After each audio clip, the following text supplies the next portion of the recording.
Пару недель назад я обнаружил на своем теле новую родинку. Моя мама говорила мне в детстве, что когда у человека появляется новообразование на теле, это значит, что у него рак. Знаешь, я не на шутку запаниковал. Мне показалось, что у меня осталось жить всего полгода. И, знаешь, я чертовски зашевелился. Один проект работал, другой проект работал. Я записал 500 новых песен, признался в любви своей девушке и стал полностью открыт для этой жизни. Мне кажется, что в тот день я осознал, что мы живем лишь один раз. И я хочу, чтобы ты тоже это понял. Ты знаешь, меняться ведь это совершенно несложно. Жизнь дается нам всего лишь раз для того, чтобы прожить ее круто, играть, рисковать и действовать здесь и сейчас.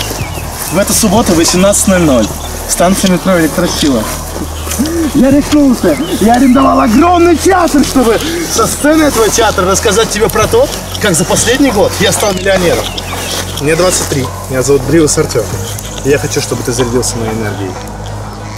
Приходи. Однажды я открыл себе целый мир.